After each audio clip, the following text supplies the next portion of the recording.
just got the first copy of my book. Prior to entry, and be posted by Legal Immigration Services. Hi, how are you? It's Brett Miller here. Fantastic service. Always recommend me.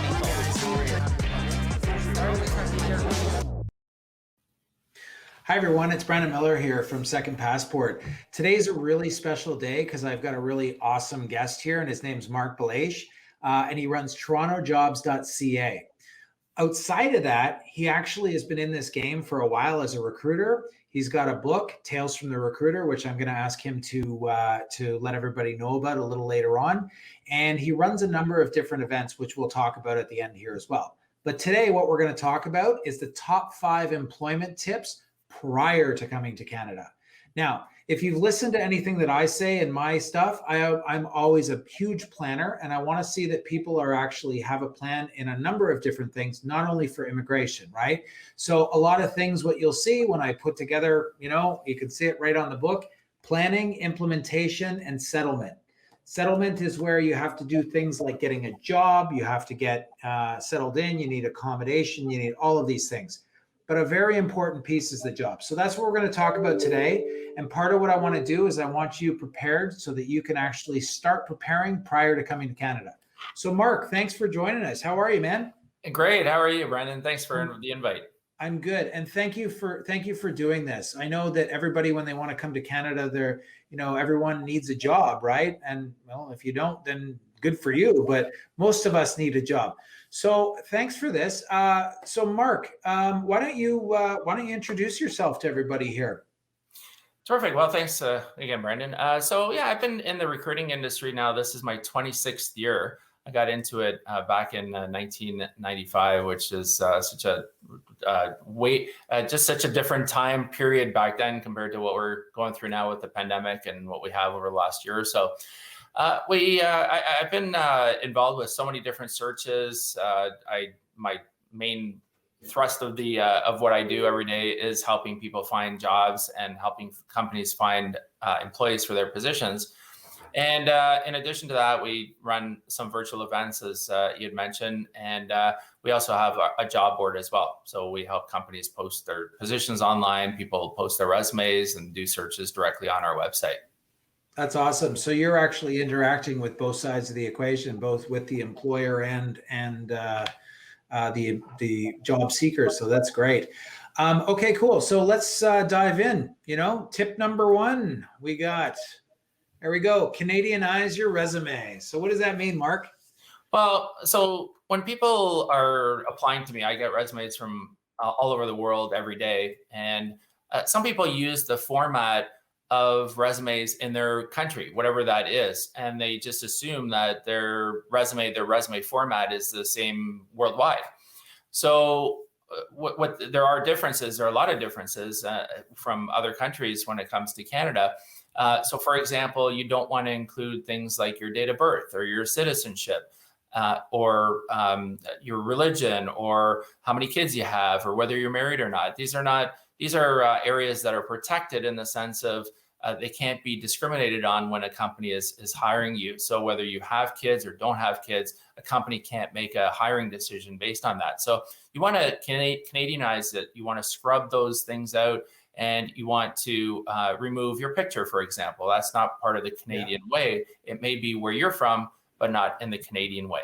Yeah, that's actually, it's funny when you say that. I think about that because I spent a number of years in the Philippines, and you would get a resume, it would have a picture like religion, what mom and dad did, all the other stuff, and then birth dates, and it's like it's an HR hot potato, right? Like you can't discriminate based on that human rights stuff. On that note, I get a question a lot too, and mostly from my American audience, and it comes up a lot, and they're like, is there a difference between Canadian or a US resume? Because obviously what you just alluded to is pretty predominant in a number of countries around the world. But, from a US perspective, do you see a lot of differences in resumes there? Generally, no. Generally, the North American style of resume is fairly consistent, whether you're in California or Halifax, Nova Scotia. So you don't really have too many differences. There are variations. If somebody is from the US, you may want to be very careful about any acronyms that you're using that may not be Canadian, or the spelling. There's nuances of the spelling. For example, favor or flavor might have a U in Canada, and there's no U in US spelling. So if you're applying to Canadian companies, I would just tweak the resume for those kind of little subtle nuances. But generally speaking, the formats are the same, 2 pages. You list your experience chronologically. The wording, the formatting is generally the same between the 2 countries. Yeah. Awesome. Let's move on to tip number 2. Ready? Networking. All right, everybody networks at some point in their life. How can somebody pre-network on their way to Canada in terms of setting themselves up for a job? Well, I think of it the other way around, in the sense of, say, if I was going to any other country in the world, what I would do before going is reach out to all Canadians that are living there now that were in Canada before. So maybe they moved to that country in 5 years before, 10 or 20, whatever it is, because they can understand, sympathize, understand where I'm going, what my issues may be moving. So similarly, whatever country you're in and you're coming to Canada, I would look up people who have moved to Canada 5 years before or 10 years before, and really, connect with those people, because again, they understand what you're going through. They understand what issues you're going to have and face. And maybe they might have some opportunities. Maybe they do business in a country, in your country, and they need people who speak your language. And you know this as well, Brendan, that what makes Canada, one of the great qualities of Canada, is that we're so multicultural. We have so many people from all over the place. I think Toronto is the most multicultural city, if I'm not mistaken, around the world. So there is somebody, if you think you're from some small country that nobody's from there living in Toronto, you're probably wrong, because there's probably somebody living, whether in Toronto or surrounding area or across Canada, somebody is there. So I would definitely reach out to those people. Cool. And in terms of reaching out, do you like LinkedIn, obviously? And it's funny, when you were introducing yourself and you said that you were you were recruiting and working in this space back in like the 90s. I was like, there was no LinkedIn back then, right? It was a very different deal. So do you suggest things like that? Like, I know that you've got online job fairs and different things like that. What are some ways that people can network out and do some of this if they don't know anybody or they want to tap into that? Do you have any suggestions? Yeah, I would definitely say LinkedIn. I mean, that would be your base source of getting leads and contacts. I would also reach out to the community. There might be a chamber of commerce or some kind of community association, maybe on platforms like Eventbrite, Eventbrite, BRITE. There might be a group that's formed, meetup.com, meetup.com is also a good one as well. So you want to kind of connect and network within that community. And then if you can, you want to try to connect with them on Zoom or FaceTime or something a little bit more meaningful than just via email or via a platform like LinkedIn. And we put on events as well, Immigrating to Canada, virtual Immigrating to Canada conferences that people can come to. It's all online, great way to network with recruiters in Canada, people that live here, and find out what it's like to move, not just for a job, but just, settling and what the different ways of life, culture, and so on. So that information for upcoming events is available at TorontoJobs.ca/news, NEWS. Yeah. Awesome. And guys, part of the reason that I've asked Marc to be here today is he's very proactive in this space in terms of helping people out. He's got a number of different conferences that he runs and events. And as he said, that link there, we'll post that up so that people can go direct, because it is a good resource. What Marc does is a great resource for people. Let's move on to tip number 3. So look at in-demand jobs. What's that mean, Marc?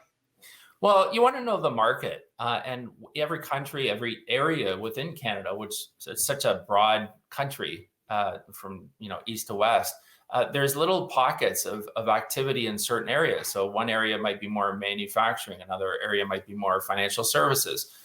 Canada in general is becoming much more technology savvy or technology type company, especially in a major center like Toronto. Mm-hmm. So you want to know the market. You want to understand what the market is, what jobs are being created. You can go, as an example, you can go to our website at TorontoJobs.ca and search jobs and see what jobs are available in the Toronto area. It'll give you a sense. You may also want to do some research from Statistics Canada that puts out great information about which industries are growing, what jobs are happening, what the employment rates are in certain areas, because you may not want to settle in Toronto. You may want to settle in Calgary or Vancouver or Montreal or whatever the case may be. So you can Google labor force survey and put in the last month, the most recent month and the year, and you'll get links to great information that Statistics Canada puts out, which will tell you unemployment rates in metropolitan areas, what industries are growing, what industries are shrinking. So you can do your research all before you come to Canada. That's awesome. Do you find those, just as a side note, because working in immigration, I find that sometimes there's a bit of a lag in some of the resources. Do you find those pretty accurate, the statistics that come out? I know that they obviously watch the job markets, but how do you feel about that? It is, there is a lag. There's no doubt there's a lag. And with things changing as quickly as they do in the market, you have to take that with a grain of salt, but it will generally give you a good long-term trend. See the trends, yeah. Yeah, you can compare it to the month before and the month before and see what's happening. But but the world is changing so rapidly. Like it seems like not only from day to day, week to week. Especially these days. Yeah. Okay, cool. Let's move on to number 4, which is actually an extension, I think, of number 3. So location planning in your career. So not only are you looking at the in-demand jobs, obviously, there's some jobs that are more relevant in locations of Canada as opposed to others. So what do you have to say about that, Marc?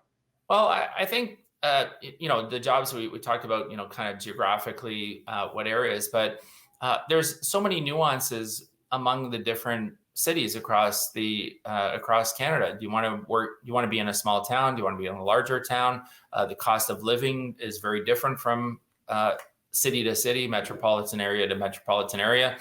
Maybe you have friends or family that are already settled here. Of course, that will factor in, or it could factor into your decision as well.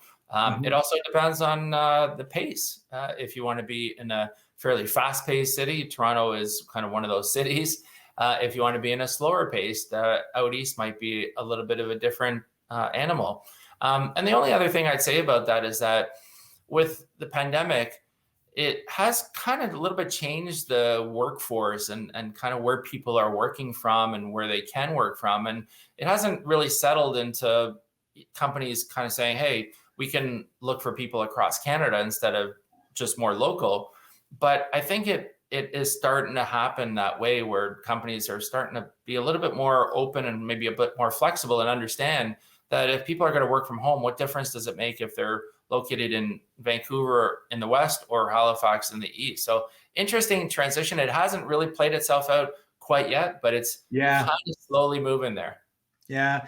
One of the things that I do with people that are coming here is I'm really heavy on the location. And that's one of the things that I do when I tell them to start figuring out, when you're moving to Canada, you're going from such a far location, and a lot of people, if I ask them to, tell me 5 Canadian cities, everyone's like Toronto, Vancouver, Montreal, and then, Calgary is generally the 4th. But, if you say, give me 10, it tends to be a little bit more challenging for some people. So again, a few things location wise, you can look at it on a very macro level, where it's like, where in Canada am I going to go, right? Like if you want to work in the oil industry, maybe or New Brunswick wouldn't be a good place. I don't think they have any oil out there, right? So something along those lines. But the other thing is that people, like when you look at Toronto, right? If people are picking their accommodation and you're working in, Mississauga, but you're living in Oshawa, you have to travel like that 401 every day. Like you kind of might want a location plan, even on a micro level, to where you're going to live. So you might not want to go out and just buy a house initially and then find that you have like a 2-hour commute. Heck, they even have a Discovery Channel, like the tow truck thing for the 401, because it's got like one of the busiest highways in North America. So yeah, no, that's interesting. Let's move on to number 5. Last tip here: be interview proficient. So practice interviewing, and it's sometimes a bit tough to get an interview before you get here, but we've all become boxes. We're all little mini TV screens when it comes to interviews. A lot of companies have just completely moved to video interviewing, at least for a pre-screen, depending on if they need them to come into the office or whatnot. But certainly to reduce contact, to improve efficiency, speed, companies have moved to virtual interviews. So you want to look at everything, not only the traditional things to, like, how do you answer certain questions? How do you prepare for an interview? Having questions ready. But it's also about also thinking about how do you appear on camera, and making sure that you're not going to get interrupted. There's not a pet talking, or a spouse who might interrupt, or the doorbell that might ring, or a dog, or whatever the case may be. So you want to prepare for that as well. You want to make sure your video is clear. You have a good camera. You want to make sure your audio is good. You're in a sound, an area where there's not a lot of noise. And also think about your background as well. What is the interviewer going to see? And generally, you try to have a wall, a white wall, or a wall that's not going to be distracting to the interviewer. But these are all the things that you need to prepare for, and especially during video interviewing. It's not even just, like I said, the regular stuff. It's now this whole new world of interviewing that you have to become proficient at. Yeah. And yeah, geez. It really is a whole new world, isn't it? Let me ask you a question just on the interview thing. If somebody messes up an interview, right? Because we never have the best thing. I was just thinking of this while you were talking. Do you have any suggestions? Like if somebody messes it up and they really want the job, do they go back, and what would you suggest if they're, they did really well, but then they screwed something up like that? Like say somebody came in to my door here and messed it up or whatever. Would you address it, or would you just kind of leave it alone? What would you think? Well, yeah, I guess it depends on what it is. So, your two options are do nothing and just let it fly. And then the other option is maybe sending out an email to the interviewer to say, hey, sorry about this, or I forgot to add, or I forgot to mention, or I may have said this, but I didn't mean it that way, kind of thing. So it really depends on what it is. Like, you might make a joke out of it if it was just something funny, like, a dog barking in the background or whatever. Thanks for the interview. By the way, sorry, I hope you didn't, the dog wasn't too much of a distraction, with a little smiley face, for example.